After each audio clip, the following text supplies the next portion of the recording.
A mystic forest with a hue divine, with confused shrubs and a troubled pine. The wanderer unknown, lost for life, wiggles through in search of divine. The breeze sings as the sunlight sighs aloud. The message unheard remains to be found. The wanderer has searched both high and low for the language of the winds he had once known. For the winds speak of a mystic divine beyond the polluted forest winds. So loud their verses, so low those tones, so clear in daylight and yet untold. The song is of a lesson learned a long while ago, a secret that can be found and yet cannot be told. Hi, my name is Nikola Penn and welcome to the Age of Aquarius.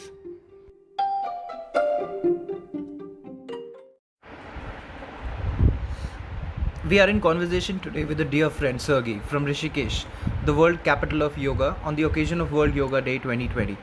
More than an entrepreneur, he brings a new, fresh breath of life into the age-old traditions and practices of yoga. We talk about yoga through the ages, in its glorious past, how yoga could potentially be a tool to mysticism and finding yourself, which we in the conversation refer to as an important step while entering the age of Aquarius. We also speak of nirvana and how yoga can fill in the path towards self-realization. I am leaving links to Sergey's Himalayan Yoga Academy in the description. Feel free to reach out to him. Cheers and enjoy the show.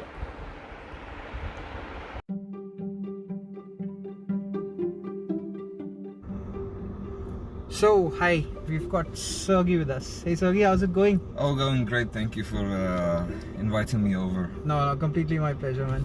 But is it really going great though? It is, in fact, yes. In this hard time, it actually could be great.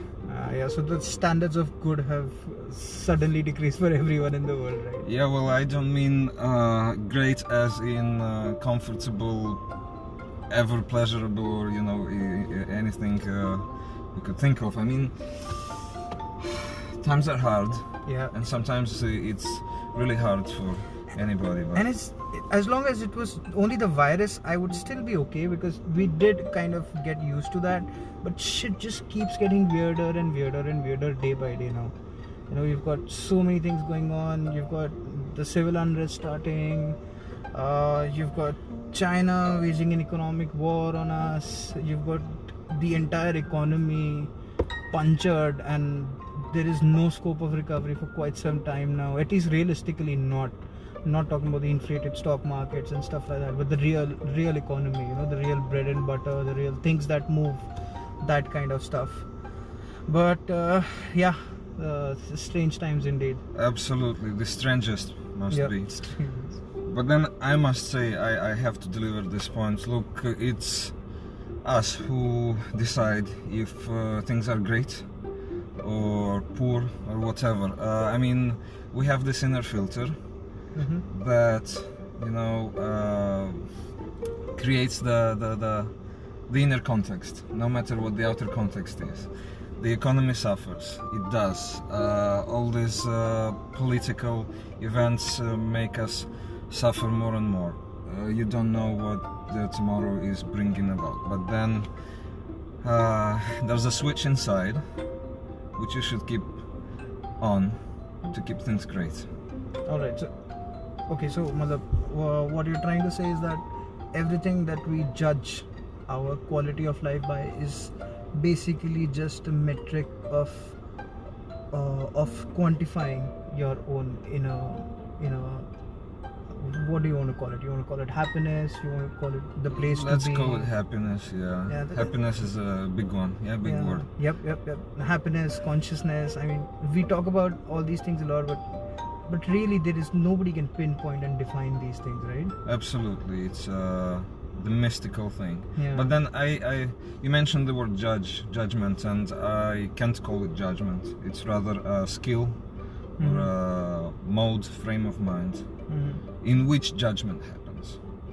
Alright, so that's why people will judge differently from their own perceptions. Absolutely. Which is basis of their behaviors, past past experiences, upbringing, and stuff like that. Yeah, every moment we decide if we are great Yeah. or whatever, and in order to be in that frame of mind, a good amount of, well, say, training is required, which is yoga. Basically, yoga as the system or a super system of techniques and methods. All right. So why would you call that a super system? Because it's not just one single monolithic system, it's a combination of a great number of systems, each system being a complete system on its own. And then the combination of these complete systems linked together in a proper way is the super system of yoga. So if you were to look at it, I mean, what you're trying to say is that there are a lot of levers working together to form a big machine? Well, imagine, say, a large number of productions working in one industry. Okay. The industry could easily be called a super system, where each production site, let's say a factory or a, whatever organization this is a system on its own. All right. And what exactly are these systems? In yoga? Yeah. Well, it's hard to have a clear definition, I mean a classification. Okay. Systemic classification for yoga, but the system of classification we stick to is yoga is a super system of theories, methods, techniques and practices for domains. Okay. In fact, I must say, before giving a broader definition, I must say that yoga as a super system incorporates modern system as well as ancient traditional systems as well. Let's say there's a system of anatomical theories within the super system of yoga, as well as a system of traditional philosophies in the super system of yoga, and they work really well with each other. But how relevant is all this? I mean, so I'm assuming that people in the past did not have to kind of deal with all the shit that we deal with today on a day-to-day life, right? Absolutely. They did not have the fake dopamine from social media. They didn't have always constant present pressure of looking good, performing good. Simple fact is that there are a way lot more humans now on the planet, hence, and with of course finite resources. So one thing is certain, that the competition has increased. Does yoga accommodate that somehow? That look, we can't compare a modern man to an ancient man, a modern mind to an ancient mind. There's just no straight, direct relation between what a modern man thinks and how a modern man acts in relation to, the minds of the ancient one. So when yoga was designed, I mean, let's try and talk a little bit about what started it. Why do you think it was made in the first place? What was the need? I mean, what was the user base? What was the need of it? How did this came about, the whole concept? And as far as I could tell, the original idea was liberation from discomfort of... You mean like physical discomfort? General discomfort. On each level there's some sort of discomfort. Let's say physical discomfort is brought about by muscular pain, and then mental discomfort is brought about by, let's say, sad thoughts or say poor emotions and stuff like that. And there are subtler and subtler layers to this. Yeah. So this sort of discomfort refers to all sorts of layers. Okay. And as long as when you are able to remove this discomfort in every layer, you acquire this what we call happiness and freedom and peace and harmony, and basically you become that. Right. No, this is I mean, actually has been one of the strangest things about yoga, you know. So if I'm going out for a jog, I know that I'm working out my legs, and I know how that moves. I know what muscles are being stretched. I know there's more blood being pumped into my muscle groups, into my lungs, so that, and it releases some sort of adrenaline in me. So of course I feel better after that and stuff like that. And then I get, as I get more used to it, it starts benefiting my muscle retention, my overall physical fitness, my balance, and things like that. But when people talk about yoga, they're basically talking about a wholesome experience, you know, right? It ranges on border spirituality, so to speak, you know. So how does, and at the look of it from an outside, and this, I'm a complete bloke, I'm sure I'm messing a lot of these things up, but when you look at it from the outside, it's just some sort of I don't know, like asanas and physical exercises.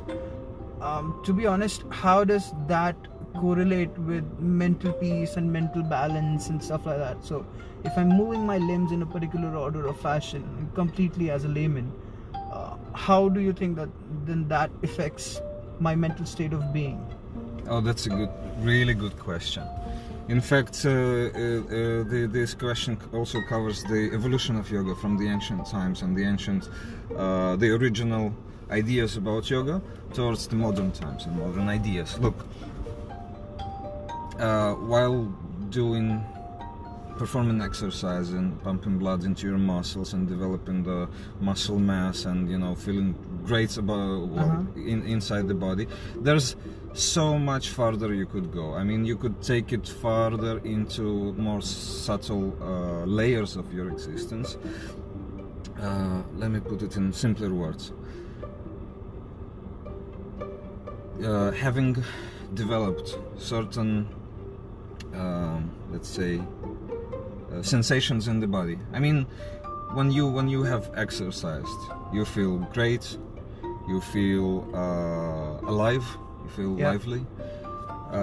This is the stage where you could try and develop subtle sensations. I mean, how so? Connect your mind with the body through localizing and observing subtle processes in the body. Start observing your breath. Breath is probably the most familiar process in our body, which we are all aware of. Go subtler and subtler. Let's say start feeling how blood flows through your veins and arteries. Yeah, with time, eventually you actually discover there are subtle processes in the body which you could be aware of, which you could be observing permanently, and you could go deeper and deeper into the body, making these sensations more and more subtle. Basically, there's a stage where you, probably the most surprising stage, where you discover you could sense fibers of your muscles within the body without even closing your eyes, but basically drawing your attention towards a certain area in the body. And it's not the limit, you could go even deeper and deeper. And having developed such a subtle sensation, you start noticing subtle, well, how do I put it in simple language? You start noticing. Let's put it like this.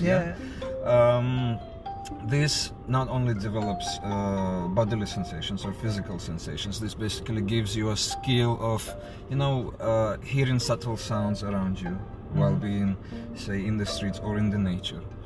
It gives you a skill of, you know, noticing subtle things about people you interact with socially.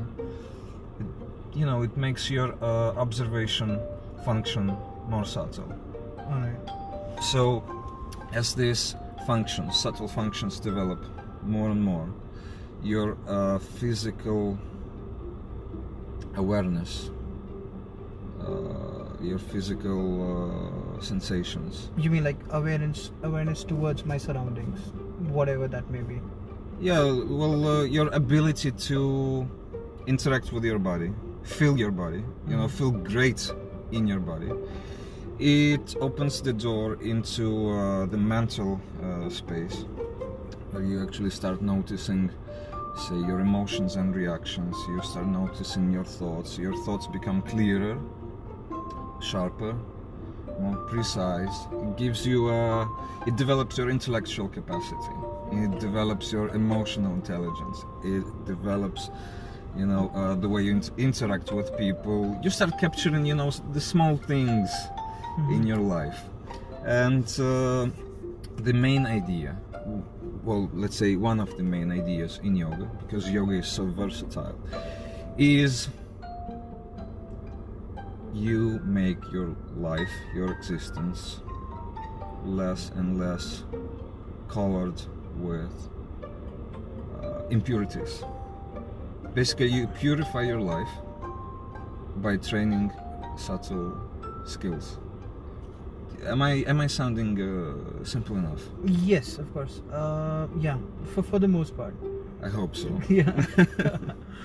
Okay, but so, well, yeah, that does make a lot of sense, once you start, because brain at the end of the day is a form of muscle, and if you want to start, once you get better at observing things like your own breath, your the blood movement and muscles and things like that, then you can, it makes sense, it makes logical progression that you can then start observing how your brain is functioning, thoughts going back down memories, clearing all the, just like, it's almost like clearing the cache memory on your browser. Absolutely. And things like that, yeah. And that would in fact make your day-to-day experiences and interactions more detailed, like shot with a better camera as such. Exactly. Yeah. It makes your day-to-day experiences brighter, sharper, clearer. Mm-hmm. It removes all the impurities. Basically, it's a good comparison you've just made with the camera. Yeah. A bad camera doesn't give you a nice picture, whereas a really good camera indeed shows you subtle details about the image. All right, but I mean, I thought back in what yoga started when, like 13th century, something like that. Well, the original idea was there around 10 centuries before our time, let's say. Yeah, so that makes what, 3,000 years ago. Alright, so we're still dealing with, on a psychological level, similar kind of problems that people were dealing with at that time, right? Oh, it's hard to tell. It really is hard to tell. We don't know. But, probably the biggest problem of our existence is, well, realization of the life process, of the living function. Why we live. Yeah, That's the big whys. Yeah. Yes, of course. So the ancients came up with this idea of liberation from the discomforts of life in the most general sense. Alright, so all your broadest discomforts, once they are gone, then you have a clearer picture about, is it about who you are, or is it about why you're here, or is it about both? It's probably about how you are. Alright. Basically, like, make your life happy, and the question is how. But isn't there a larger question hidden here about how would you define, I mean, not like a textbook definition of happiness, but everybody's own perception of happiness is going to be different, right? Because largely your happiness is, I mean, for as much as I understand about it, it's just your hormones playing around. I mean, at one point in time, running half a mile is pure form of happiness and joy, and then looking at a small baby laugh at you is then another form of happiness, or getting the car that you wanted for such a long time is again a form of happiness. But isn't that image like a knee-jerk reaction to what's happening around you or the events in your life, right? If that's so, I'm assuming that's not longevity of happiness, right? That's just, like a spark, and it's there and it's not there in the next moment, because you get kind of used to everything, and sadly enough, but you do get used to the bad things in life faster, or rather the good experiences in life faster, so you get used to comfort, you get used to money a lot faster than you get used to being poor or being just fucking unlucky on the road or things like that. If that is not happiness, then what do you think is, and where do you think that there lies? This is a really good question. Look, we say happiness, we mean something else. The point is, the happiness we are discussing here is not the, let's say, it's not the feeling of pleasure, Okay.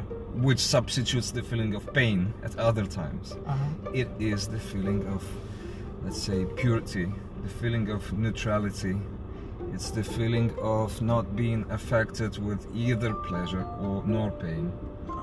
What do you mean by that? So that translates into my head as like not feeling anything at all then.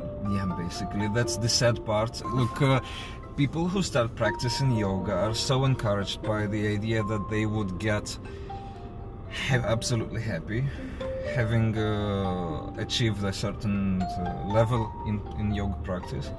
But the sad part is, it's not about happiness, it's not about pleasure in the most common sense. Yeah. It's about getting neutral about your life. Like getting indifferent? Becoming a zero. Becoming neither that nor the other thing. Look, So like if I'm never happy, then I can't be sad. it's not going to be about being happy or sad anymore. It's like going to be about, you know, this creature that exists with the, you know, within the context. Either you're in a big city, you know, you feel. Okay, I'm not going there. Look, no, I'm No, gonna why put not? it in Why simpler not? words. Why not? Yeah, Why not? let me describe in a better way, because I don't see, you know, it expanded really well. The thing is, you don't feel, you know, dopamine playing with your brain in a nice way. You don't feel adrenaline playing with your brain in a, you know, a bad way. You feel connection with just everything. I mean, this state is particularly hard to describe because it's a mystical state. Yoga is a mystical practice. It's not a physical practice, it's not a mental practice. It culminates in mystical realm where you experience things you can't describe, but it kind of makes you feel great. You know what I mean? So let me try and understand this. You're saying that my input levers into a process is the asanas and the formations that I'm doing physically and the kind of observations that I'm having about myself, where I'm concentrating or focusing on subtle things inside me. And these are my input levers, right? And to a process. And once that process, if I do those input levers right, if I have right control, right techniques and things like that about it, and if I give it enough time, then the output lever is that I'm more controlled, I get a better experience of life. But okay, now this is something that's weird to me. So I do get a better, clearer 4K kind of vision and experience from everything around me, but it doesn't matter to me anymore. It does matter. All the 9 yards, it does matter. But it doesn't affect you. It doesn't affect me. It doesn't affect you in either way, good or bad. I mean, being in this state of balance, exactly in the center of, you know, in the middle between the bad and the good, you won't crave for the good experience anymore. It's like, it's so much better in so many ways. Look, it's really hard to describe this, but it's greater than feeling good. I do kind of see the positives of not being able or not letting happiness or sadness affect me as such, although still observing it, because that's probably going to reduce greed in me. So I won't be chasing dopamine, I won't be chasing adrenaline rushes, I won't be chasing anything like that, you know, for instantaneous kicks of happiness and then consequently sadness and things like that. So so it makes a lot of my actions and behavior more focused towards whatever are the longest term goals and things like that.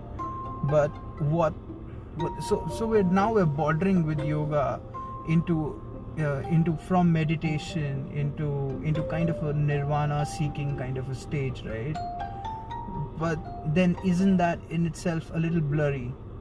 No, look, nirvana literally means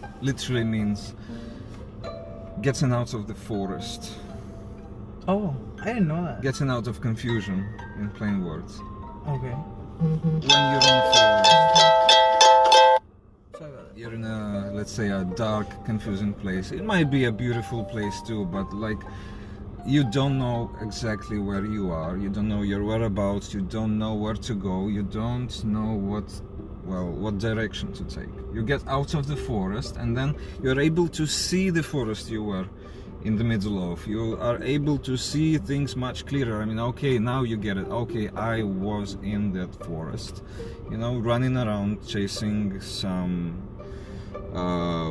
weird ideas of whatever. Mm-hmm. You get out of the forest, you get yourself out of confusion. But what is outside the forest? That's a good question, because you'll see. I mean, I understand if it's something that can only be felt and not like explained, then I do get what you're saying, because a lot of things are like that, Let's put it this way: when you get out of this abstract forest, you realize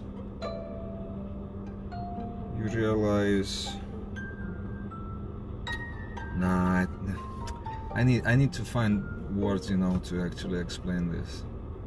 We'll come back to this later. Yeah, sure. I'm gonna keep my brain processing these thoughts, and I'm gonna take it out in a couple of moments. Sure. So now we've kind of understood that. Okay, so we've always known. I mean, so everybody who's living right now realizes that something is wrong. By the way you're living, something is fucking wrong about this. People are not supposed to act this way. Things are simply not the way they should be. And yoga becomes, or yoga, largely meditation, the whole concept. And when I talk about yoga, that's what I mean. It becomes a kind of an ouster. It kind of becomes like your ticket to go away from all of this, to see a better version of the world, of yourself, to start observing and experiencing things better. Well, yes, but no. Ah, come on. Yeah, look, it's a different concept. You are trying to define this phenomenon of yoga in the context of the direction you should take. Okay.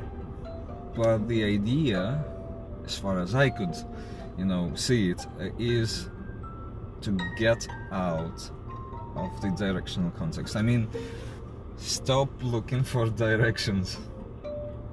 And yoga could be your path out. All right. Suppose you're in a maze, or say you're, that forest, right? Uh-huh. Where you keep looking for directions. Just get out of the fucking forest. Alright, so if I pick any... Alright, okay, so... The forest is mystical, okay? It's on a really subtle level. You don't have to, say, leave a big city or go to a village. You don't have to leave your lifestyle and, have a new one. These things are pretty gross, in a way. But on a subtle level, leave your confusion. Yeah. That's something that makes sense to me. It doesn't make sense, at the beginning. It doesn't make sense as you go towards this exit. But that's one direction you take. So sorry, if a concept like yoga is so hard to explain without an end goal, how has it propagated over the years? It's almost a global concept now. Okay, so yeah. I realize that it started in India, and it was probably thought about by a few ancient Indian folks and sadhus and gurus and things like that, but the ownership now is global. Absolutely, so to speak. I right? agree. And it's mutated, or it's changed its forms into a lot of other forms, concepts like hot yoga and I don't know what not. Right. And we'll talk a little bit more about that. But if it is so, can you in today's world, can you segregate it? Can I pick and choose the kind of product of yoga that I want to utilize, whether it is for physical or whether it is for mental well-being, or it just comes as a whole box? I mean, no matter what I do, it's going to affect both sides of me. Wow, you've just posed the whole number of questions. Really great questions. Look, it's not a single product, so to say. Okay. It's still in development. Of course. Yoga is not a finished product yet. Mm-hmm. So I think, okay, this is going to be another direction. Look, yoga is in development, Mm-hmm. and it's still a super system of diverse products to take up. Look, if speaking of evolution of yoga, it indeed started in India. Mm-hmm. Thousands of years ago. Yeah. A really long time ago. But then, look, simply speaking, yoga is probably the best thing we as the humanity have in our culture, history, in our existence. It is basically a container into which we put all the best things we have. All the best knowledge, all the best skills, all the best concepts, ideas, techniques, everything. And each ethnicity, each culture, each civilization, each state throughout the history has, put something into this beautiful container, including the Russians and the Americans. Yeah. Including, if we start from chronologically from the, say, ancient times, including the ancient Afghani culture, the ancient Iranian culture, the ancient Greek culture, the ancient Roman culture, all of them basically. Maybe Polynesians didn't put too much in, but in fact there are techniques from Hawaii, such as this Ho'oponopono, Okay. which is also part of modern yoga. Even the Hawaiians had their input in this super system of techniques and ideas and concepts. So yeah, I think I lost a couple of questions you posed at the beginning. So we were just trying to talk about the kind of forms of yoga, and can I pick and choose? Do I want mental pro version, or do I want the physical six-pack abs pro version of it, or does it come in a box where you get both things, whether I pick this or the other, whether I'm doing this part of it or that part of it? So for example, if I'm sitting in the very pictorial meditative pose, is it also helping my spinal cord and my physical aspects, and at the same time what I'm doing with my brain and that part of it? And at the same time, if I'm doing something as common as a yoga asana, like a Surya Namaskar or something like that, is that also affecting my mental health, or has it segregated into two different forms where I can see your point. pick a mental part of it, or I can pick up a physical aspect of it? Thank you for mentioning the spine. Okay. Look, let's imagine a well-developed tree with so many branches, a well-developed trunk, and then big branches and smaller branches coming out of the big ones, and even smaller branches and smaller and smaller. Imagine a really well-developed tree. So the hot yoga thing is the tip of a small branch on one of the sides of the tree. If you want, and you'd basically want to approach the center of the tree, or even the root of the tree, starting from a tip of the smallest branch. The good thing about this is you could basically approach the tree without starting from the tip of the branch. There are, say, tools in yoga with which you could bypass the modern products and maybe some useless products of yoga. Are there? Well, like dog yoga or bed yoga. Seriously, there's bed yoga? Yeah, why not? I mean, when you're early in the morning, you wake up. Maybe not early in the morning, but you wake up at a If certain I'm doing time. bed yoga, I'm definitely not waking up at 4. Well, Sounds like lazy yoga to me. yeah, it's a warm up technique basically. Oh, okay. A set of techniques for warming up and getting your body just start the day and all. But then focus on the tree, on the trunk. Uh-huh. The essential idea of yoga is getting your body connected with the mind. In simpler words, that means start developing awareness, mental awareness of the physical context. Put your awareness into your body. All right. You start with that, and the rest of the system will unfold on its own. What is the simplest way for me to understand that? Okay, now I have my brain in my body as such. You'll What see is the things first- sharper, clearer, and you'll acquire this euphoria, permanent euphoria. It's a subtle process. It's not the cocaine sort of euphoria, Mm-hmm. but you'll start noticing nice things about yourself. Okay, and yeah, I've heard a lot of people who practice yoga that you also get a lot more balance in your body. I mean, For sure. flexibility, balance, and things like that. Or am I drifting too much into I the can't promise physical part of flexibility. it? Balance is something else apart from flexibility. I mean, most of the people are so stiff, they would probably never acquire greater flexibility, but maybe they don't even need that.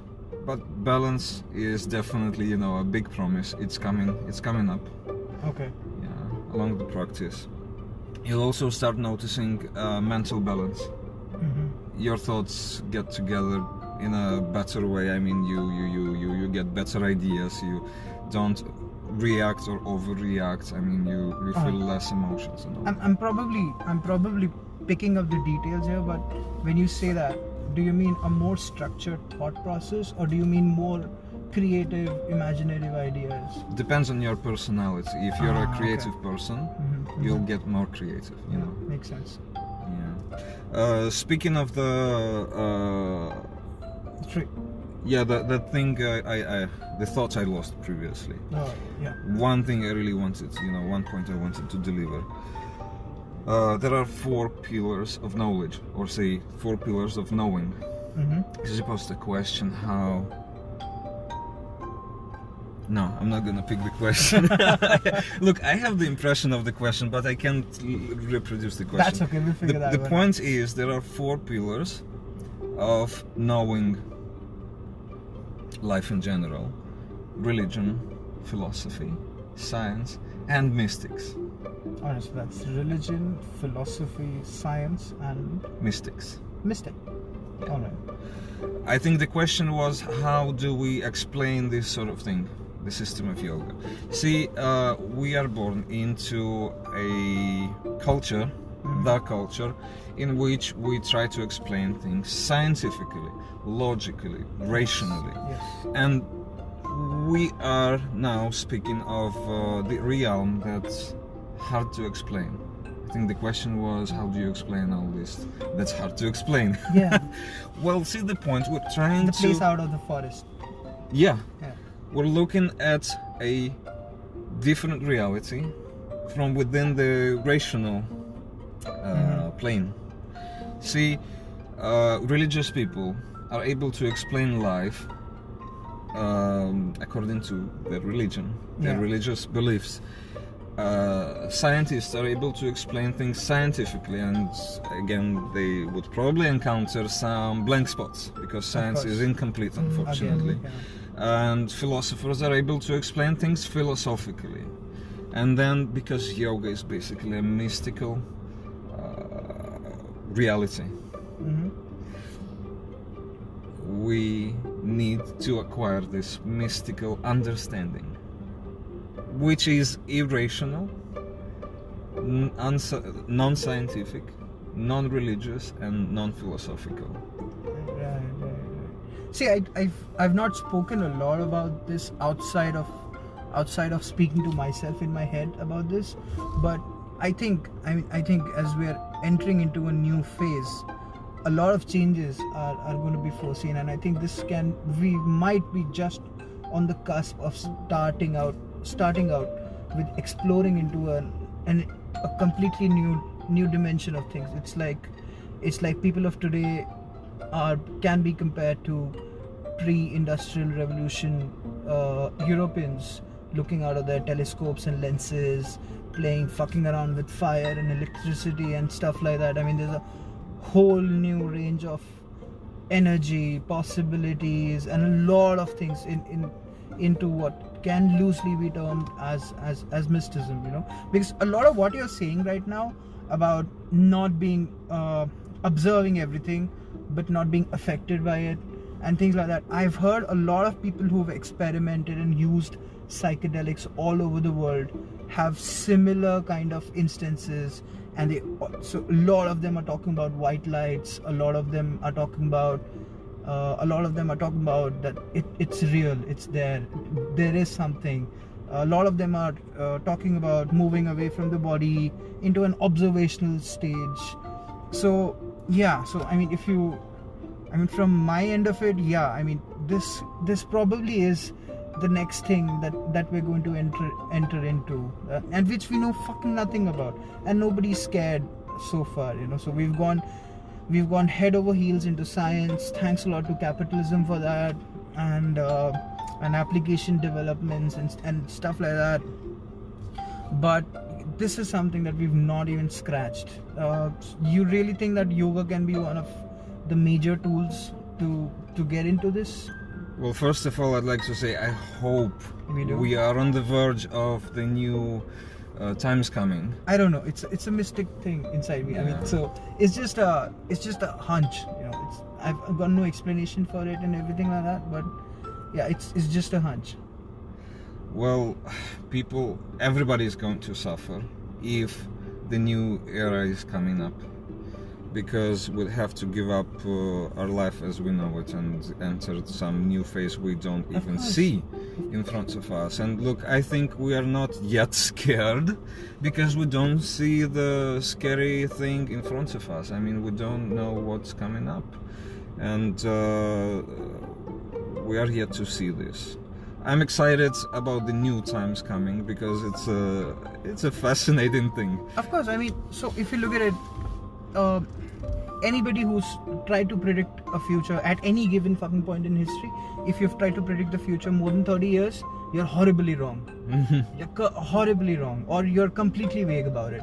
So this, and that's a good thing. I really think that's a good thing, that you're not able to predict what's going to happen after 40 years, because that would plain right be boring for all of us.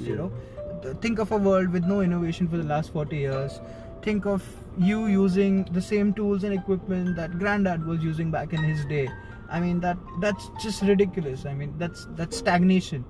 And so yeah, and the whole reason I didn't want to say it like this. I was planning about a special thing where I would talk about this and all. The whole reason that the podcast is called The Age of Aquarius is because we are on the cusp of the Age of Aquarius from the calendar perspective.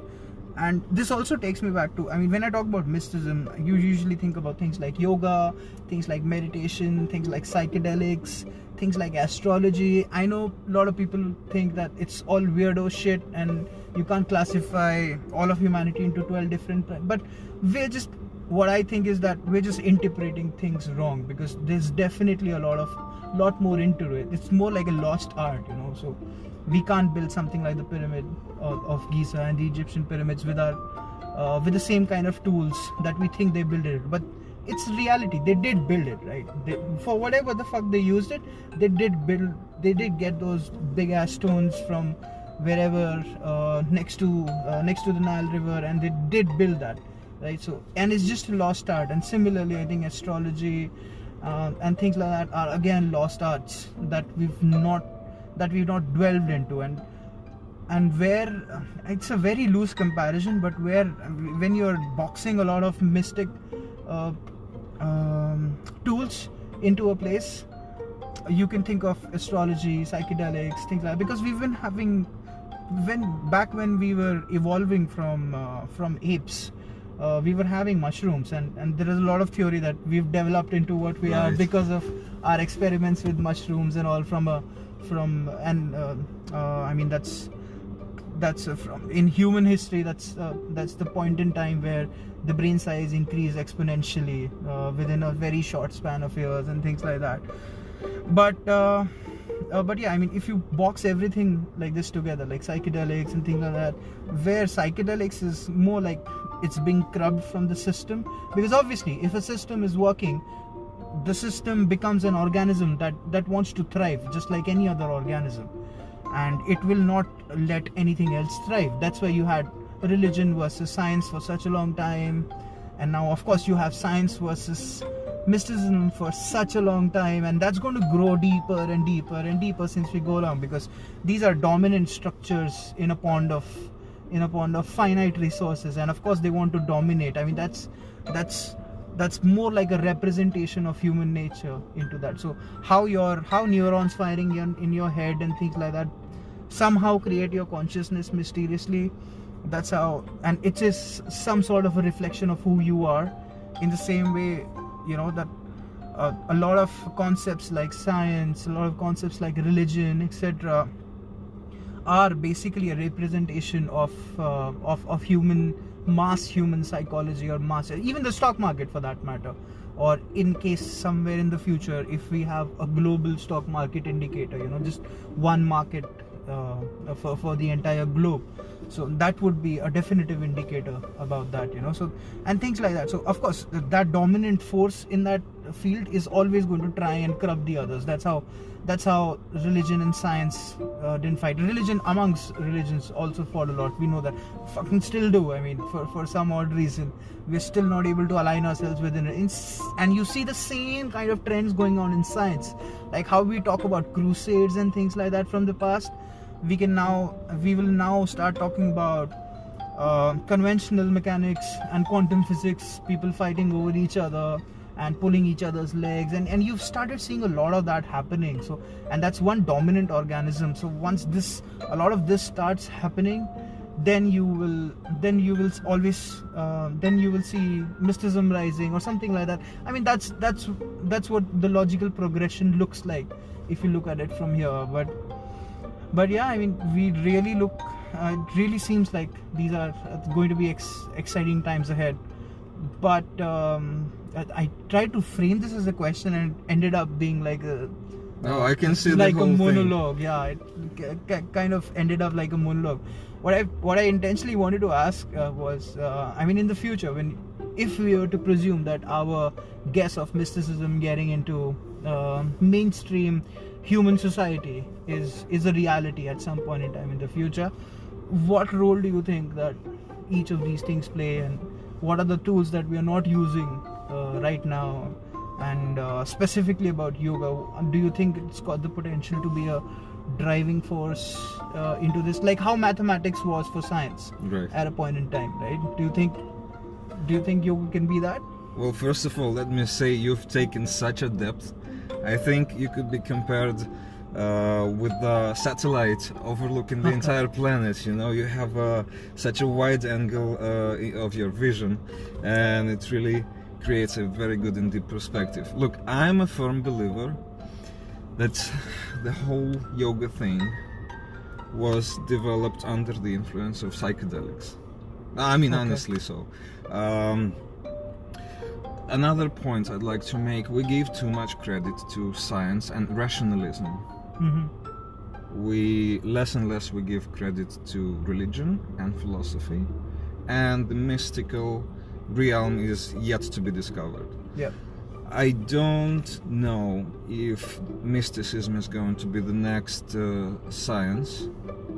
I don't know if mysticism is the platform from which we could explore life, the universe, and everything further.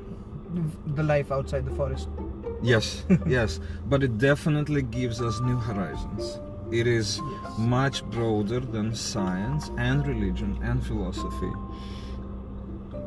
because we could already see. Okay. Yeah. I was just going to offer you water. Maybe not now. You okay? Yeah. Look, we could already see the horizons, the limitations of science. Yeah. And we could see that there is something beyond these horizons, which deals with such mystical experiences and concepts as, well, the main yogic concepts. So yeah, I am sure the mysticism is going to be the next science. And yes, we are entering the age of Aquarius. And this is so exciting. We are going to see a new reality unfolding. That's for sure. Speaking of psychedelics, it's such a big topic for discussion. Warrants another podcast or episode of. Oh, definitely. I mean, I don't have profound experience with psychedelics. I'm rather an intellectual who kind of tries to rationalize all this and intellectualize and conceptualize and all that. But we all have some sort of experience with stuff that opens up our perspective and gives some fascinating and maybe sometimes unwanted experiences, which all deal with something beyond rational understanding. Mm-hmm. Basically, my strong belief is psychedelics could be compared to a window in your, say, small room, Mm-hmm. a window through which you see The the rest of the reality. Yeah. I mean, you could, if you're fascinated with the reality outside of your room, you could basically open the window and get out and explore. But there must be a door out, Yeah. which is a more comfortable way of, integrating your room and the rest of the world. So I'm hoping we'll find, let's say, a safe and comfortable solution of integrating the mystical reality and the rational space we are in, the room. Mm-hmm. Where you could just probably look out the window. Yeah, you could open the door, exit, come back, and don't have Safely. any issues with the window. Yeah. The window is not the port. That's probably my point. I mean, we've just opened so many topics, so many doors. It deserves each deserves Of course. session. No, and that's the whole point. I mean, there are so many ways that this can move forward, especially at these confusing times. It's only at times like these that you will look forward and say that, okay, we had options of point A, point B, point C, and point D, but then we chose E, and now we're more screwed than ever. Or that, thank God we chose E and none of these other useless ideas. So I mean, we're here, especially now, I mean, a lot of things become, as an individual, as a society, as a government, as a into whatever profession you are. I mean, from not only from an economic standpoint, but from a societal standpoint. I mean, it's a very critical decision-making step for each and every individual. I mean, it has repercussions down to an individual family member or an individual person, all the way up to governments, all the way up to global trade and stuff like that, and even the economy and most important parts of governance that are presently in the world. So yeah, but then again, I mean, where do you see all this headed? I mean, as in, like, once we're out of all of this, supposedly soon. I mean, so realistically, if you look back on science for this, people are expecting this to go away, and by this, for those of you who are watching in the future, by this I mean the present coronavirus pandemic that's locked down almost all of the world. Are things better in your home country, or is it being better controlled? I have no idea. Look, you mentioned choices A, B, C, D, E. And speaking of the ideal direction we are out to take, I don't see any ultimate direction, but choices will always be there, and we'll always pursue one choice, sacrificing all other choices. Of course. So we've decided to pick choice A. We sacrificed B, C, D, E, and onwards. Upon some time, we've discovered this choice isn't ideal, isn't the ultimate choice. So we switch to the choice B, and that's how evolution goes on. Yeah. And you mentioned capital. I mean, you picked so many topics. I mean, these are all so fascinating topics. You mentioned capitalism. Capitalism is our current choice in cultural, economic, political, social development. It brought about so many wonderful fruits of innovation, development. technology, all this, but it also sacrificed some other undiscovered products of our culture. For example, a vaccine for coronavirus. If there was a capitalistic backing to it, and if there was money to be made, we would have had it like 10 years ago. But yeah, that's another sad story. Coronavirus used to be in the news 40 years ago, and it used to be in the news 30 years ago, and it used to be in the news 20 and 10 years ago. Yes, of course. I mean, back in, I don't know, was it 2003 or something when we had the outbreak of SARS-1 virus? I mean, Toronto was basically, everything in Toronto was infected by it. Places like Singapore, Hong Kong. I think it started at another Chinese city, and till the exact same thing is happening again. I mean, so the Chinese government stopped people from actually going out and telling people that we've got an uncontrollable situation as such brewing somewhere. They allowed travel to happen. And till the time it reached all the way up to Beijing, and then things started coming out. By that time, half of Toronto was roasted. I mean, there was no looking back after that. It affected like 23 countries and things like that. And the saddest part is that once that was over, your biggest pharma companies, your governments, everyone came out and promised that we will ensure that this is not going to happen again. We will ensure we will pour in trillions of dollars into research so that we have one vaccine for the entire corona family of viruses, because it keeps on mutating and coming back. So we will find a cure. Guys, it's 10 years. And look where you are. I mean, if I take out SARS-1 and I put in COVID-2, it's basically the same story.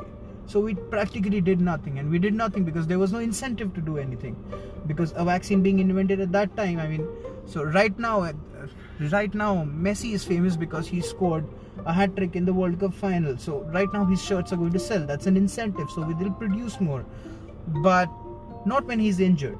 People are not going to buy his jerseys or shirts with his name on it when he's injured, right? So that's something that's non-incentive, and the market or the industry in fact reacts to it, and they stop making Messi shirts. They probably make Neymar shirts now, or Wayne Rooney shirts at the same point in time, or whoever is trending. So unfortunately, vaccine was not trending for the last 10 years, and now all of a sudden we realize that wait a minute, probably shouldn't be following everything on basis on trends and things like that. So the short-term goals have let us down. Precisely. For today, yeah. Well, speaking of capitalistic trends, and since you mentioned the Chinese, I think it's good that we have other systems, alternatives to capitalism, functioning in the world. Let me lay it out.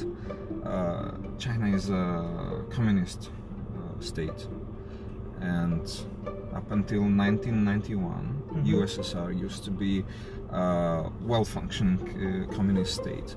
And as a person born in USSR, I witnessed a lot of things, a good lot of things that were alternative to capitalist phenomenons. such as vaccine centers Okay. remaining from the USSR times are still functioning in Russia and other post-USSR states, which probably proved, showed some good trends fighting the virus in 2020. In socialist communist states, there were trends that didn't look at incentives. Some things had to be there. I mean, I'm not going to go down that road too much. I'm not, picking political topics, but I'd like to mention some things. And my point is,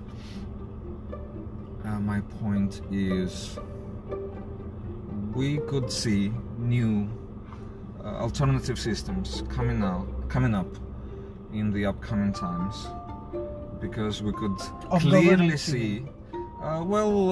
Let's say I can distinguish politics from economics from social life and all. So it's going to be a synthesized system, I assume.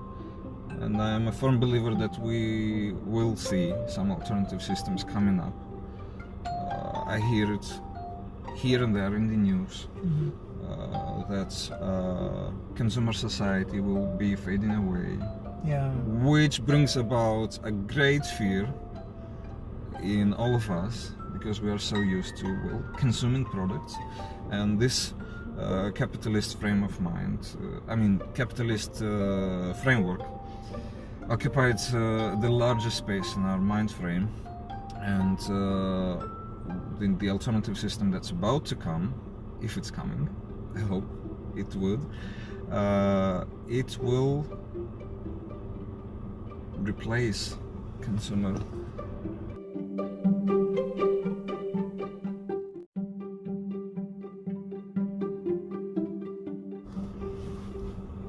So my point here is we'll probably be seeing new alternative system of social, economic, political and personal life coming up, which will probably replace capitalist mindsets. Yeah, mindset.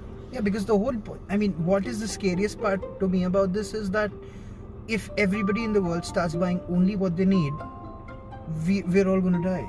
Because it's going to mean an economic collapse of sorts. If you just buy bare essentials for you and nothing fancy, then it's going to crumple the society you live in, and that's a scary thought. That's what. Okay, so a lot of good things have come out of it, as we've spoken about earlier, but this one thing alone is really scary to comprehend on a world, on a global scale. That something like this, just buying essentials is going to ruin your life, right? And everybody around you. That's how evolution works. I grew up in the system where we basically had essential products in our life and nothing fancy. Nobody. Still fine. No, well, the system collapsed. Yeah. Because everybody craved for fancy stuff. Yeah. And even though we had everything for free provided by the state, and it was just sufficient, although the lifestyle was pretty modest, it didn't survive, and that is absolutely fine. Those who regret, they must be idealists, because evolution always goes on. We've seen choice A not working properly. We've taken choice B. We are currently seeing choice B not working properly. We're about to take the next choice, which could be C.1, C.2, C.3, anything that you can think of. The door is open, guys. Yeah, but coming back to the beginning of our conversation, I'm sorry, I'm interrupting. I think I'm getting excited. Coming back to the beginning of our conversation, when you asked me if what made me feel great, well, that's the frame of mind we should probably exercise in these times, where uncertainty is probably the largest factor in our life. Yeah. I mean, that's what I was getting to, Sagi, that from change, I mean, we've spoken about changes, right? So when you're changing the most, all right, so to put it into perspective, you have a bottle of red wine and a bottle of vodka.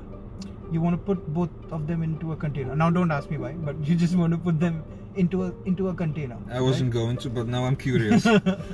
So now, both the liquids are going to be in their highest state of turmoil during when I'm pouring both the bottles in together, and eventually they will settle down.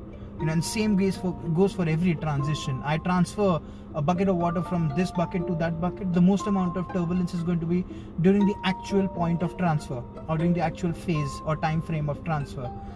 When you look at things, they are bound to change now. That's whether they change for the better or for the worse, or whether we take a good choice about this times or we take an even worse choice, then that's left for everybody to be seen. But during a time like this, it's going to be turmoil. It's going to be a lot of things changing your so-called status quo.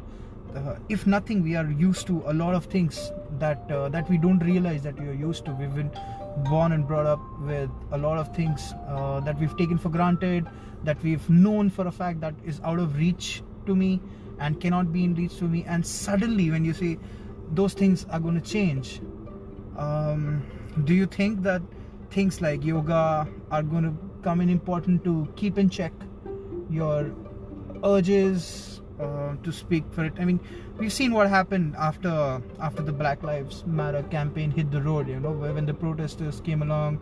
I mean, a lot of shopping malls.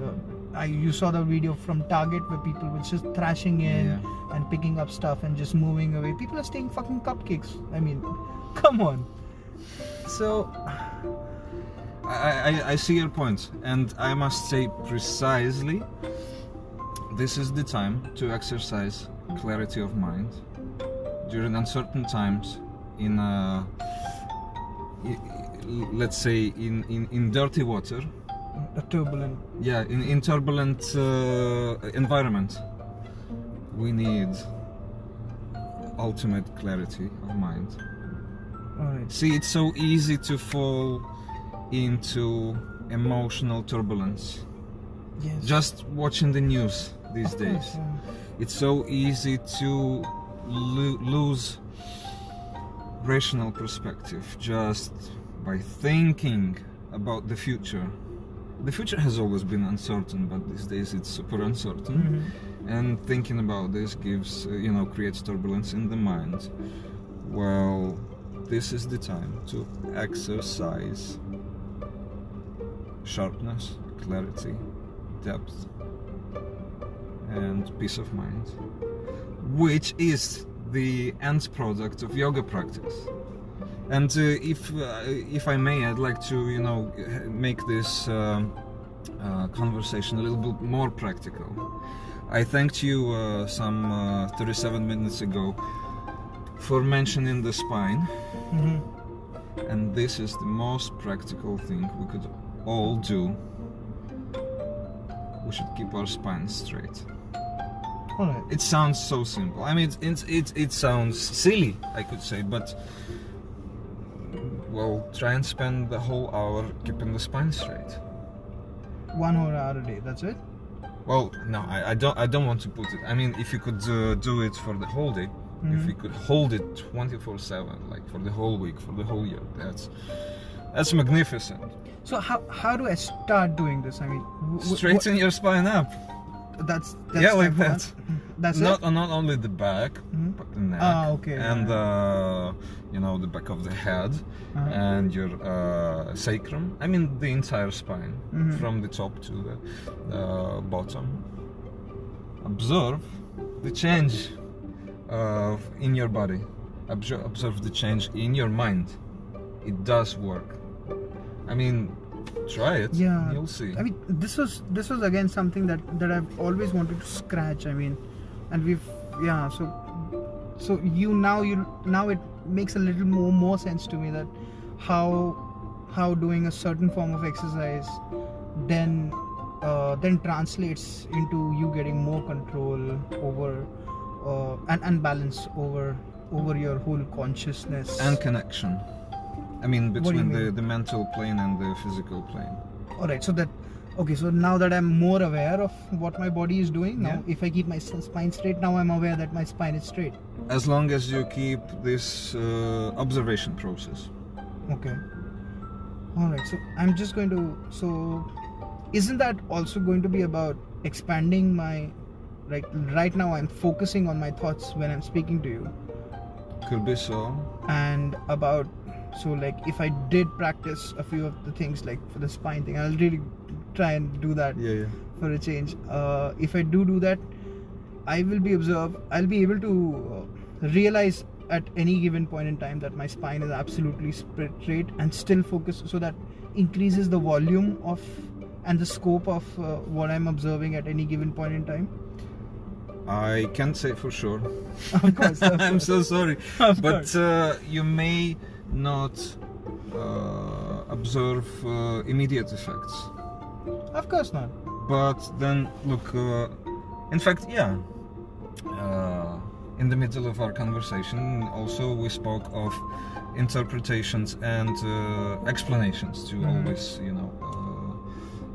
irrational processes. Look, the best explanation to something actually happening in the system of yoga would be the word ah. Like when you actually discover, something happening, you go, oh. Okay, that You don't have to put it in, words and make it more rational. Like you go and then, oh yeah, well, yeah. Now I know.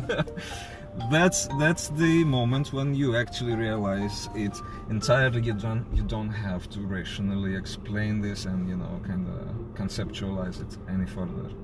Like the moment of explains everything. You can't word it, but you know it. And so this moment comes up when you basically, you keep your spine as straight as you could for a certain stretch of time, and you go like, oh, this is nice. And I mean, this is the moment when we could go on and start talking to ourselves. Oh, this is nice. Oh, all right, I see that point. I mean, or now I get it. That's the moment of Right, and so something similar to that is going to be the actual realization that we were talking about earlier. Nirvana. The nirvana, or the life outside the forest. As Yeah. I'm always going to refer to it now. Because Absolutely. That makes a lot of sense. Yeah, because see, I mean, there is a very famous Indian analogy that people go to, that you can teach a baby, you can just tell a baby that it's going to hurt if I prick your finger with a pin. But you can explain it to him that it pinches and it hurts, and you feel warmth, and you feel a feeling of getting hot around the area, but he's never actually going to feel it until he actually pricks himself with it, right? So I think it's some kind of revelationary feeling that we're talking about here, which is of course can be felt more than it can be explained as such. Well, pain and all these negative experiences are essential to the process of learning. And life, I mean, in life we can't avoid pain and all these unpleasant experiences, but we don't want to stay in that painful context for the rest of our life, right? And basically this, if we try to imagine how an ancient person thought of their life, it was probably pain conditioned. Yes. Pain is probably the most primitive and the most basic factor of life, which the ancient people probably wanted out of the life.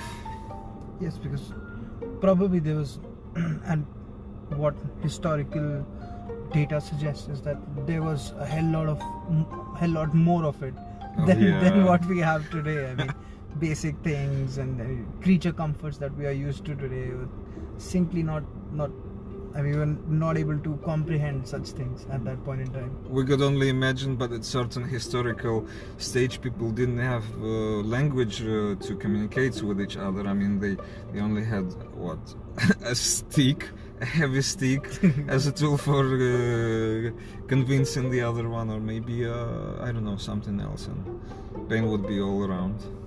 Yeah, true. Now you probably saw this meme a good number of times. First world problems, where Yeah, you know I've seen what I'm about it. referring to. Yeah. Well, in this day and time, pain is something very subtle to all It's of us. subjective, yeah. You do get used to it, right? For somebody punching a piece of bricks just for the heck of it, when he's training in the I don't know, the judo class or the karate class, is not pain anymore, because Well, no pain, no gain. That Yeah. gives context. But then not having the latest iPhone could be a much greater pain. yeah.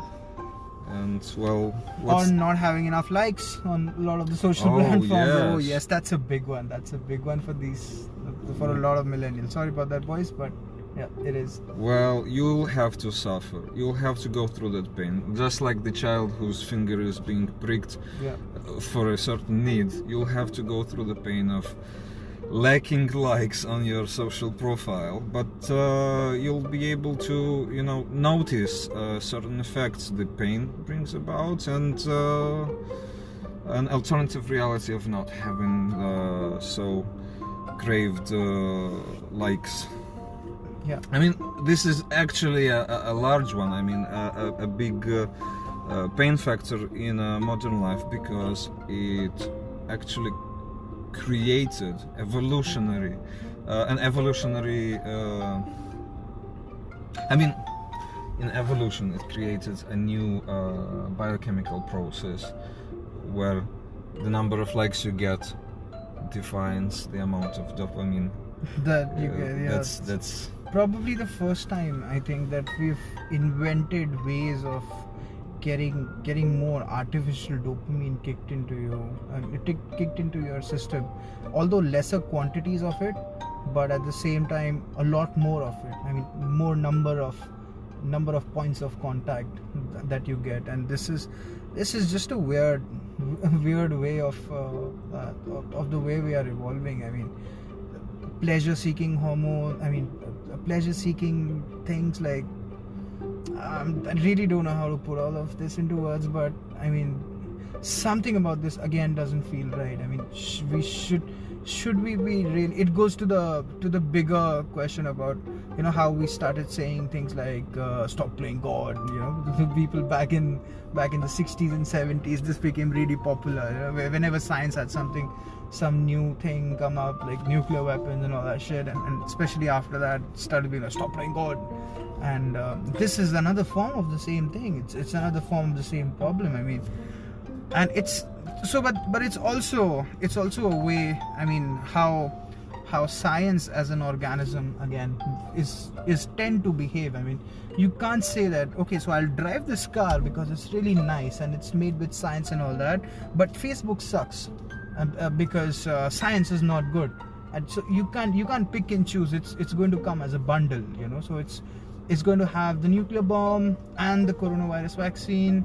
It's going to have people hanging themselves because of not getting enough likes on Instagram, and at the same time people's lives getting saved because the ambulance was able to reach them on time. So it's all part of the same science sphere of influence on society. But yeah, I mean, what it does to a normal human beings. I mean, so there are obviously going to be cases. I'm talking about extremities here, where people are committing suicides and all that. But very honestly, what is the count of the number of people who post their picture on Instagram and the other day wake up with like 3 likes and then it spoils their entire day?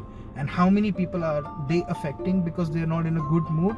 Maybe the people that they're living with, their friends, family, colleagues at work, things like that. And once this starts happening over a lot of time, I mean, I mean, once it starts happening again and again and again, then see, I mean, then if I were to make a very loose comparison about it, I know we're straying way out of topic right now. Well, we are within the topic, the super system topic. Yeah, the system of topic within the super system. Yeah, I agree. So I mean, if you it's not of course as an apple to apple comparison, but if you really look at it in a very broad perspective from how I look at it, this is again. So there is how you know, there's a very popular line of thought with money or with economy, that the largest 1% of the population controls 90% of the wealth or something like that. We are somewhat getting there with social media as well. Don't you think that 1% of the Instagram accounts hold 90% of the likes, and likes and comments have now become the social media currency. They define how popular you are, they define how much people want to listen to you, they define what you want to do.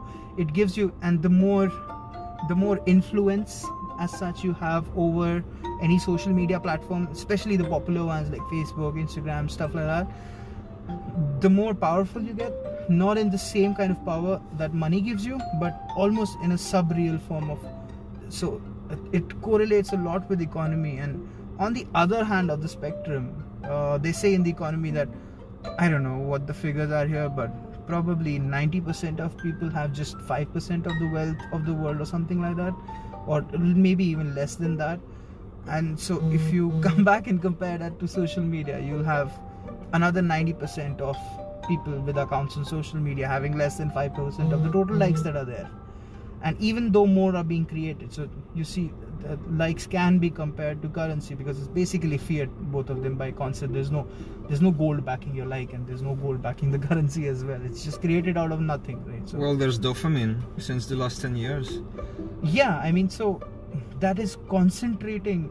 Isn't that like concentrating a lot of I don't know, control, power, and what about the rest 90% of people? Should they just log off? I mean, why doesn't that happen anymore? I mean, what people used to do back in when we were growing up, when Facebook and things like Orkut and everything was very young, was I do something, I don't like it, people don't like it, I log off. My life was still going on fine, right? I still had friends to go to, I still had interactions, but we're just morphing into a virtual social, because now you have the option of social platforms.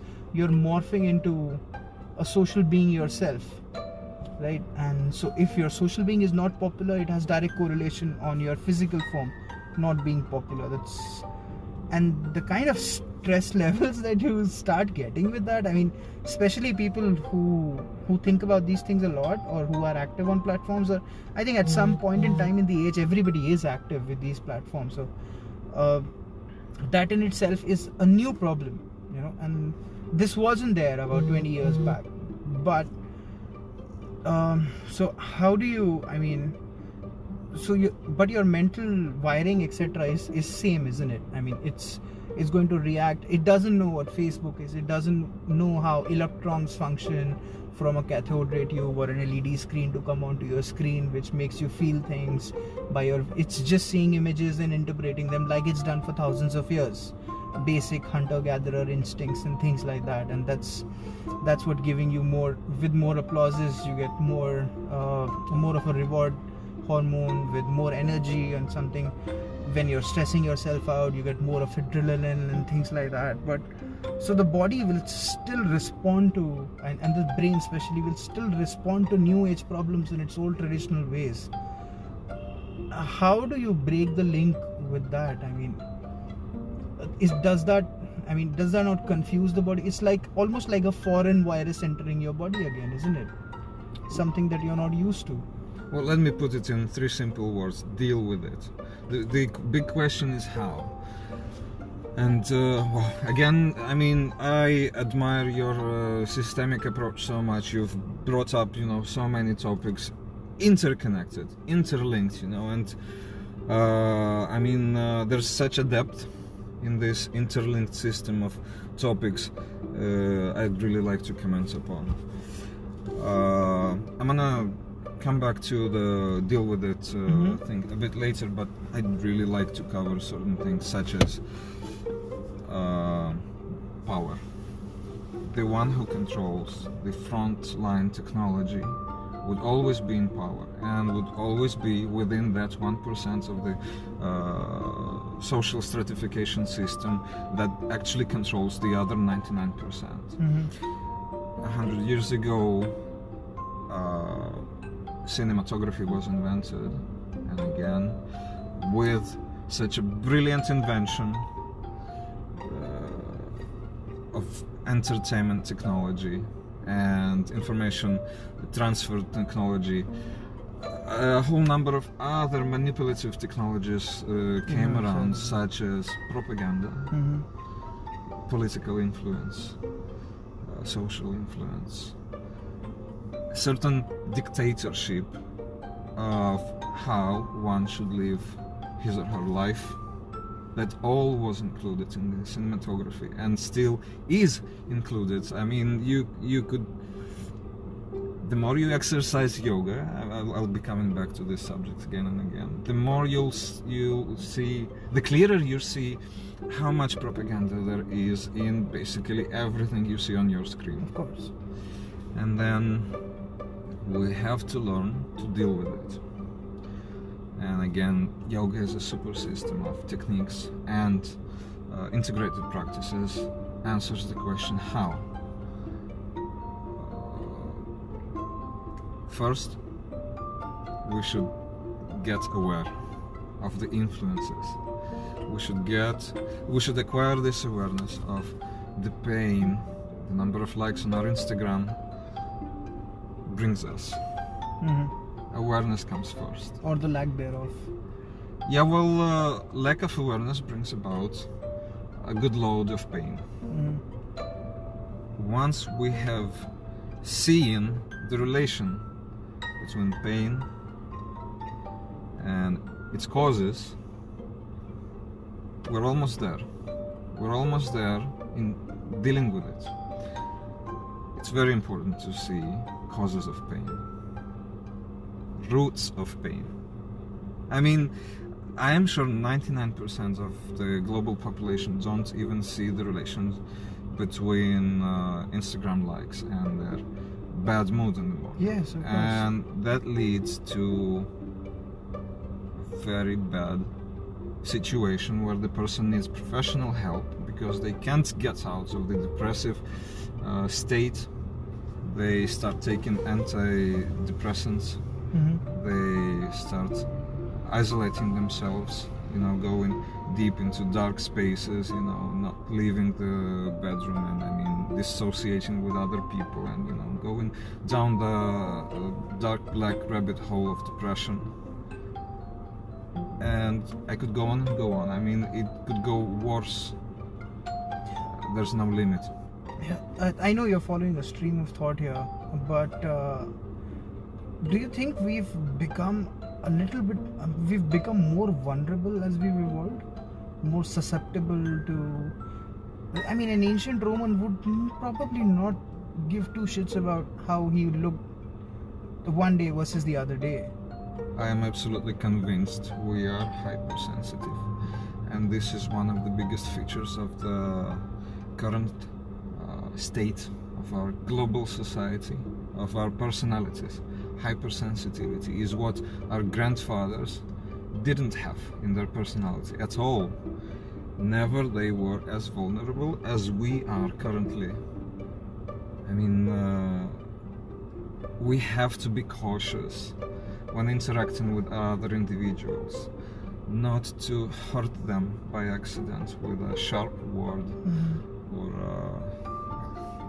a direct insult. I mean, that could get a person into a very dark space immediately. I mean, you could say my grandfather could tell his friend to go and fuck himself, and that would have no effect whatsoever on the other one. It's now very easy for me to offend anybody. Right. I mean, you wouldn't even have that intention to offend somebody, but the person would get offended. I mean, we have this developed skill of finding insults where where there's not supposed to be even. So yeah, hypersensitivity is a major issue in our personalities. Again, being aware of our hypersensitivity is a deal half done.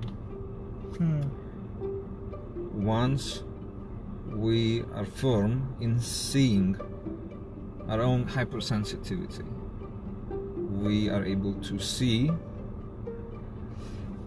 the object we deal with. Right.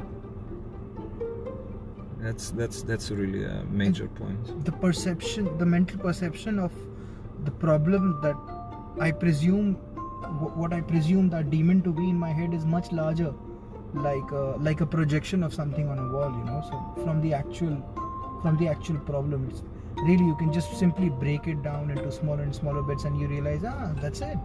All I have to do is delete this bloody app, and then I can behave better with my girlfriend, I can do better at work and stuff like that. But exactly. So you decide which path to take. You don't need an advisor to tell you, all right, you have to sign up for a hot yoga course or something. When you practice awareness, when you start being aware with yourself, you yourself are able to see what to deal with. Right. Now I kind of see what you were talking about earlier. Well, thanks. I'm starting to see the point too. It's so hard to explain these things, but so easy to comprehend. When you have experienced this, you know it. It's the moment of Yes. But it is so hard to put it into rational words and make it a concept. Of course.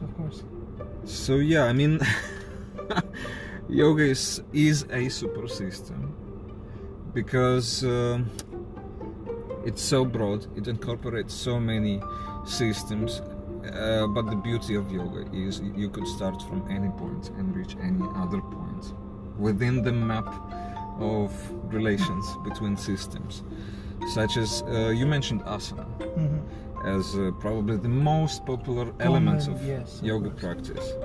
And it always makes me sad when a yoga teacher starts saying yoga is not asana and asana is not yoga. Well, it's quantum mechanics of yoga. Any element of the system is the system. Okay. Well, think about this maybe when you have time. Try to chew up on this point. The thing is, no matter what element of yoga practice you pick as your exercise, be it asana or pranayama or dhyana or whatever, it could be a Tabata exercise, a fitness exercise. It could be a singing technique. It could be say a gazing technique, or it could be this Hawaiian technique, Ho'oponopono, where you keep reciting 4 lines, I love you, forgive me, and something along these lines, I don't quite remember.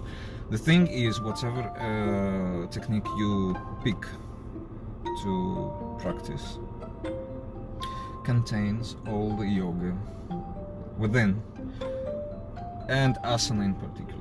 Asana is the central hub of all yoga techniques. Unfortunately, this idea hasn't been addressed broadly enough, that asana incorporates all the aspects of yoga. It's not just a posture, it's not just an exercise if we're talking about dynamic asana. You don't end asana when you have acquired this certain shape, say a trikonasana where you make a shape of a triangle, or a virabhadrasana where you make a posture of a warrior.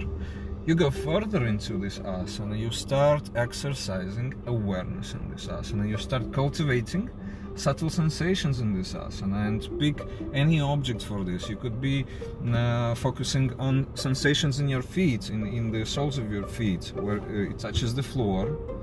Put all your attention into this contracting points with the floor, and you'll see concentration expanding more and more, and this concentration will lead to certain state of meditation, certain state of dissolution, mental dissolution.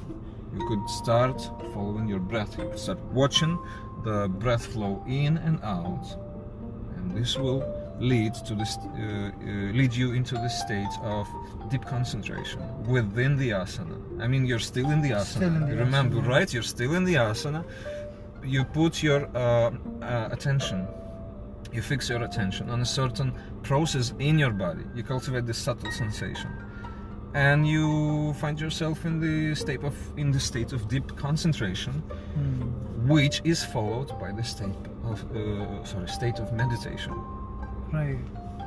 In an asana, you proceed towards the deeper states of yoga practice. So the physical form, while maintaining the same physical form, I keep peeling layer after layer after layer of my concentration and going deeper and deeper and deeper That's really good. into my own consciousness, so to speak. Whatever consciousness is, we'll refrain from getting into that, but Good point. Buddha said that having peeled all the layers of consciousness, he's found nothing. Yeah, I mean, so one of the I don't really want to open this box right here, but why not? I mean, so when you honestly talk about consciousness, you cannot, and this is the weirdest part, and that's why I think that science will never have all the answers, because science as a concept is too rigid to incorporate things like this. I mean, now we've understood a lot of biological life forms. We've understood somewhat the at least the physical aspects of evolution and how the brain develops and things, and we just know that consciousness exists. But okay, so is a dog conscious? And if a dog is conscious, is the bird conscious? If the bird is conscious, so where in the level of or in the hierarchy of social structures of animals does consciousness start? Is an ant conscious? And then is that bacteria conscious? And then, well, is the virus it also conscious? Is a banana conscious? Yes, of course. Yeah, I didn't even venture into that part. Is the flower or anything like that? I mean, so we can't say, okay, so everything before the dog is not conscious, and the dog and everything before that, which is animal number 756 to Homo sapien, which is animal number 673, is all conscious. And this is why we've done that. This is point 1, point 2, point 3, and hence proved. We don't have an answer to that. I mean, and it's not likely that science is going to find out an answer for things like this. That's why we still feel that, as you very rightly said, the fourth pillar is still waiting to be at least start to be discovered and things like that. Yeah. Our discovery function is very limited. Even if we use all the most sophisticated technology we have currently, we are not able to discover just everything in the nature, in the world. I mean, our eye only sees a certain spectrum of colors, whereas there are so many other colors in the nature. And the main method of science is to make further conclusions based on fundamental conclusions and measurements, basically done before. So it's totally rational. It doesn't accept anything that cannot be proven, that cannot be rationally explained. Right. So science goes only as far. Yeah, I mean, yeah. So this reminds me of a very important thing. I mean, of a very strange kind of thought experiment that I'd like to share, that I read about. Actually I heard it in one of those weird YouTube videos that I keep watching till 3 a.m. and things like that. So what it says is that you need to imagine, and so we'll do it as a practical, right? Imagine for a moment that you've never seen a coin in your life. All right, never seen a coin in your life, and I toss a coin and I shut it between my palms, and it becomes a butterfly. Alright, I do this 100 times in front of you, and each of the 100 times I toss the coin, I hold it in my palm, and when I open my palm, it becomes a butterfly. Right. All right, and this is your only set of experience that I've Right. given you so far. So when I do this again for 101st time, and I clap my hands and I close that coin, and I ask you, Sergey, what is it? What's going to come out of my hand? Right. Your answer is going to be obviously going to be that Of it's course. going to be a butterfly, right? But so, I mean, science is basically, when you talk about experiments and the so-called hence proved part of science, it's basically that we are assuming that whatever has happened in the past is going to happen in the future, assuming that certain set of conditions like temperature, air pressure, stuff like that doesn't change, or whatever your surrounding is, largely it doesn't change, then whatever has happened in the past is going to happen in the future. But whatever has happened in the past, if it's happening in the future, then technically there is no past and future when you talk about that controlled environment. And that proves that, and that if you I don't know the technical term for it, but if you extrapolate that small surrounding, like inside the space that we are in right now, and you do a set of experiments here, and then you say, okay, so whatever happened in the past is going to happen in the future in this controlled environment. What if I expand my controlled environment to the whole universe, and then I say whatever has happened in the past is going to happen in the future? That means that I'm erasing the whole concept of time, which makes the whole point of physics Exactly. not relevant. But then it opens up a lot of other pseudo realities, as science calls it, and what can in future become mysticism, or something that can be explained with other alternative ways of, I mean, to think about it. Or they do open a lot of things up. Okay, Oh, so definitely. maybe science is just like, I mean, maybe time is just like a pond, as is one very common belief, and then you can dip your toe in this part of it and experience this part of time and that point, and it is the way that you are designed as a biological entity, that you move through that lake in a straight line. Otherwise you can just swim around and even drown in it if you want to. But it's we're so accustomed now to think about science as again the one true God. Yeah. Right now, I mean, it's basically the same thing happening what happened with the religion about so many years back. If Copernicus was doing a podcast all those years ago, and he or Rutherford, and he was talking about, or even, I mean, the concept of atom, the atom started with the Roman Empire, right? Yeah. People were thinking about atoms at that point in time. So if somebody was talking about an atom being a waveform of electrons, not really sure whether it is a particle or it is a wave, and when you observe it changes direction, and it behaves, it reacts to your observation, and that's how the universe is, and things like that. There was no way for people to comprehend that, and similarly for us now, there is no way for us to comprehend what that is. I mean, what mysticism is going to look and feel like. But now that we've grown up with science and rationalism and stuff like that, we do realize that, of course, yes, this is the way of thought that is supposed to be. And for the most part of it, I know I'm offending a lot of people, but for the most part, that religion now has stopped making sense as much as it used to. Right. But then again, maybe we have started misunderstanding it more. I mean, we don't know how it started and things like that. Of course, the whole magic man in the sky and stuff like that is probably a means to an end, and the end is something else. And it could also be spirituality. So if you believe in a maker, then you start behaving certain way, and when you do start behaving certain way, it makes some kind of chemical changes in your body. Maybe Right. that's just another path to come out of that forest. It's a different mind frame.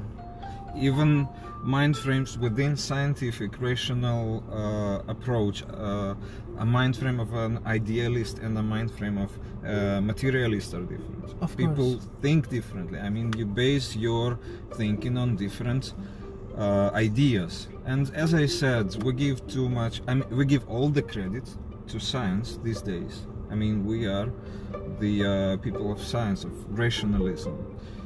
And we even try to analyze religion rationally. We think, okay, there must be a magic man in the sky. This is a rational thought. Yes.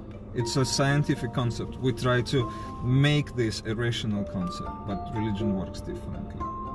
as well as philosophy, I mean, as well as mysticism. They just are different frames of perceiving, identifying reality, making judgments, making conclusions. And I must address this big thing, conditioning. Conditioning is probably the biggest flaw of our perception, I mean of our functioning in the world, in the life. What do you mean by conditioning? Since we are rational people to a very large extent, maybe some people who are mostly religious would not agree to this, but you and I are definitely people of rationalization, and all these conclusions that we are taught in the school by our parents, that we have made on our own, are conditions, rational conditions. Time is an axis that goes in one direction only, is a condition. Yeah. Upon which, rationally, we perceive reality. Right. And upon perception, we make judgments and, live on and suffer on and all that. So this conditioning gives perspective of how we look at reality, of how we perceive everything, of how we live. If this conditioning is removed, just as you said, then the reality could change drastically. The reality will reveal new features. I mean, if we remove the clause that time is one is axis that goes towards one direction, then the whole concept of time And reality. should be redefined. Yes, and reality. And imagine just like you gave the example with the coin and the butterfly, imagine we remove a good lot of major conditionings about time, about space, about, our reactions, our emotions, our thoughts, our personalities, our definitions of the self. That's a whole new reality. Yes, And it has always been here, correct. if here is defined. I mean, it has always been. And to conclude this point, I'd like to, address this. You've probably seen this image a number of times. It became a meme where a regular person meets Buddha and says, "I want to be happy." So Buddha quietly erases the word I, and erases the word want, to, and only two words remain: be happy. Be happy. So basically that's removal of conditioning. You Yeah. see, we remove certain concepts of reality, and it redefines our reality. Right, so it's perception based And condition and based. condition based. Yeah. Condition first, perception second, and then a whole number of other functions: identification and evaluation, and then conclusion. Wow. The mind functions in this chain of events. There are objects around us. We think so. So these objects we perceive through our senses. Say, I touch this surface and I can identify a big number of qualities the surface has: the texture, the temperature, the material it's made with, its shape, and so on and so on. So my skin gives me a big load of information about the surface alone, and then I have eyes, I have my nose, I have my ears, and I have the entire set of sensory organs with which I consume information. Then this information gets identified. Okay.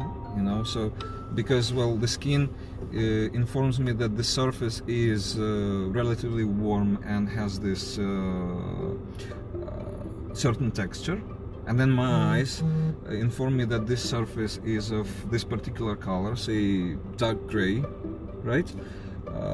And then my ears inform me that my voice makes a certain echo within this chamber.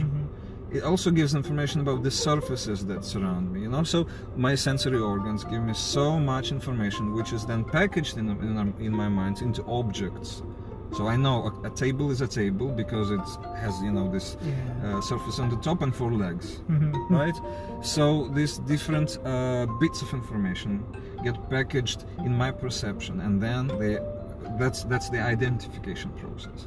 And then my mind recalls previous experiences with this surface or the table or the other person, and my previous experience is a log of information. I like this person. Yeah. So it's, with conclusions basis on past yes, events. my past conclusions, which are also conditions. It gets, you know, funnier when we talk about human relationships, because surfaces are boring. You know, I mean, I have certain logs about this surface. Okay, I like this surface. I mean, I like the sensation it brings about. But it gets funnier with human beings. yeah. I like this person. So upon identification, okay, I have identified you as you, and then I recalled certain experiences with you, and these experiences are my conclusions. I like you, that's my conclusion. And then I start interacting with you based on my previous experiences and identification. And then suppose there's a person I dislike, but this person is wearing a nice shirt today, which I like, which changes my perception of the person. Or this person is saying something I particularly like, which again changes my perspective on this person. So this is a whole chain of events that's happening every fraction of a second in our mind, in our interaction with the reality. And being aware of that also makes things clearer in our life. That's a lot of, so right, so come to think of it, now I know that the next time I'm speaking to somebody and as soon as I see him I feel kind of sick in the gut, is probably because, I don't know, for whatever past experience I've had with this guy. And if he does something now to change that in a positive or in a negative way, that's going to become the foundation of my next conversation with him, and either it will deteriorate or improve as the number of conversations increase. I mean, the more logs that I start keeping, right? And you are able to remove those logs, unwanted logs. Okay. I mean, you could remove all the logs, but you could particular logs that bring certain pain and suffering into your experience, and you could reset the whole interaction with the other person, or just avoid the person. You know. So, but that does that mean that I will? Okay, so that does mean that I'm going to give everybody every new interaction. I'm going to give every new interaction a whole new chance, or every new person a whole new chance with each interaction. But doesn't that slow down my evolution of interaction? That does, in fact, it does. That's why we have this mechanism of, you know, keeping impressions and memories about everything we interact with in our headspace, because it actually eases the interaction process. But then the whole idea is not to keep removing all the logs, but only those logs that bring about suffering and pain, right? And can you, I mean, so with things like, I mean, so with specifically with yoga and with whatever we've spoken about, do you, of course there's not going to be a yes or no answer here, but is it theoretically possible for me to go inside and handpick those bad stuff, Yes. and just put them in the dustbin and just delete forever? You can keep them in place. There's a whole, advanced level of dealing with things. I mean, you could keep them in place. You don't have to remove them. The removal is the beginner level. Okay. You know, okay. seeing those qualities you dislike or say you don't want to interact with, and interacting with them without suffering or feeling pain is the whole new level. There's a whole science/philosophy called Madhyamika. Okay. It's a pre-Buddhism system. I mean, the point is, the central idea of Madhyamika is you start seeing objects as combinations and compositions of qualities, right? Try and cultivate the skill where you see the surface as composition of texture, color, temperature, shape, and etc., etc. Then you pick out those features that actually, you know, destroy your inner peace of mind, your happiness, and your freedom and all. Surfaces are boring again, but you know, it gets funnier with human interaction. You see a person and you dislike a very particular feature of his or her. Otherwise the person is, you know, a great dude. But there is something about this fella that's, you know, like that can't keep you happy and peaceful. Well, try and exercise picking this feature out, not interacting with it, observing avoiding it. I mean, no, try and observe, but don't interact. Don't let it influence you. Don't let it influence me. I mean, the central idea of yoga is probably awareness. Just start seeing things. Start seeing things. Yeah, and for that I would first have to individually decipher what exactly it is about that particular person. That's specific. Is it the red shirt, or is it the way he does his hair, or is it simply the way he talks? Anything. The way he smacks his lips while speaking, or the way he taps fingers against the surface. Or maybe, you know, particular behavioral thing, like maybe he's just a shitty type of a person. Yeah, start seeing things, and the correlation between physical practice, such as asana, pranayama and all that, is you use your body as a field of observation, a field of cultivating awareness. Because we know our bodies so well, they're our best friends. I mean, say I like jogging, and I feel great when jogging, or after this, immediately after, and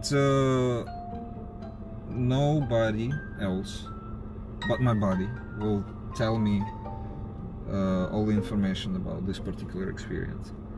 What I'm saying, I think I'm losing the point here. What I'm saying is, the body is the field of experimentation and cultivation of skills.